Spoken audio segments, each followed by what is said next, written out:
வணக்கம். சற்று முன் வெளியான முக்கிய தகவல்கள். முதல்வர் சீட்டில் உட்கார்ந்த முதல் நாளே விஜய் சந்திக்க போகும் 3 பிரச்சனைகள். இத பத்தி தகவல்களை தான் இந்த வீடியோல பார்க்க போறோம். கீழ இருக்க ரெட் கலர் பட்டனை கிளிக் பண்ணி சப்ஸ்கிரைப் பண்ணி வச்சுக்கோங்க. பக்கத்துல இருக்கிற பெல் ஐகானையும் மறக்காம கிளிக் பண்ணி வச்சுக்கோங்க. அப்பதான் நான் ரெகுலரா வீடியோ போறது நோட்டிபிகேஷன் உங்க மொபைலுக்கு உடனுக்குடன் வந்து சேரும். வாங்க வீடியோக்குள்ள போகலாம். மறக்காம லைக் பண்ணிக்கோங்க. விஜய் தலைமையிலான தமிழக வெற்றி கழகம் அசத்தலான வெற்றியுடன் தமிழ்நாட்டை அடுத்த 5 வருடம் ஆளப் போகிறது. நடிகர் விஜய் முதலமைச்சராக பதவியேற்கும் தருணம் நெருங்கி வரும் வேளையில் தேர்தல் பிரச்சாரத்தில் அவர் அறிவித்த பல்வேறு நலத்திட்டங்கள் மக்களிடையே பெரும் எதிர்பார்ப்பை ஏற்படுத்தியுள்ளது. பெறுவது ஒரு சவால் என்றால் ஆட்சியை நடத்துவது முற்றிலும் வேறு சோதனை. முதலமைச்சர் சீட்டில் அமர்ந்த முதல் நாளே விஜய்க்கு முன்பு நிற்கும் 3 முக்கிய பிரச்சனைகள் அவரது கட்சியில் ஆரம்பத்திலே சவால் மிக்க ஒன்றாக மாற்றும் என அரசியல் வட்டாரங்கள் கருதுகின்றன. விஜய் தலைமையிலான தமிழக வெற்றி கழகத்தின் தேர்தல் வாக்குறுதிகள் மக்களிடம் உடனடியே பிரச்சனையை தீர்க்கும் வகையில் அமைந்துள்ளது. ஆனால் இந்த திட்டத்தை அமல்படுத்தும் போது முதல் பிரச்சனை எரிவாயு சிலிண்டர் சப்ளை தட்டுப்பாடு.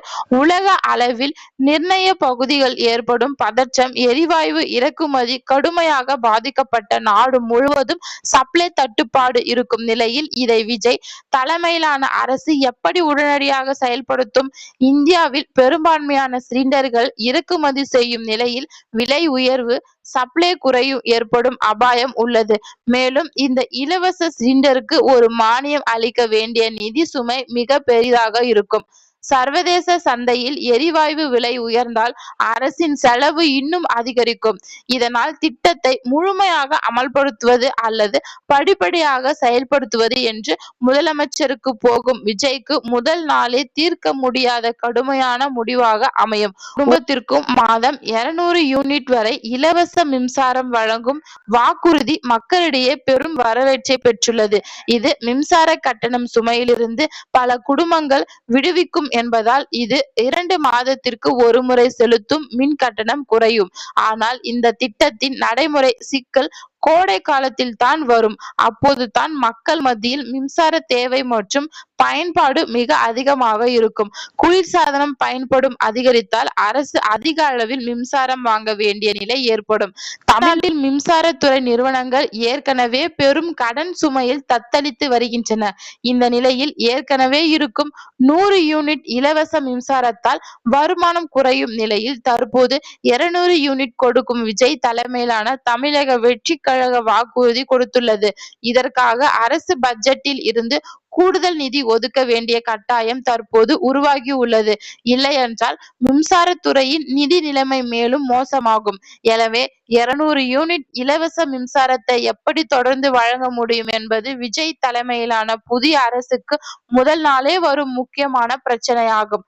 மூன்றாவதாக, திருமணம் செய்யும் ஏழை பெண்களுக்கு 1 சவரன் சுமார் 8 கிராம் தங்கம் மற்றும் தரமான பட்டு சேலை வழங்கும் திட்டம் பெண்களின் திருமண செலவை குறைக்கும் என்ற கண்ணோட்டத்தில் விஜய் தலைமையிலான தமிழக வெற்றி கழகம் இந்த வாக்குறுதியை கொடுத்தது.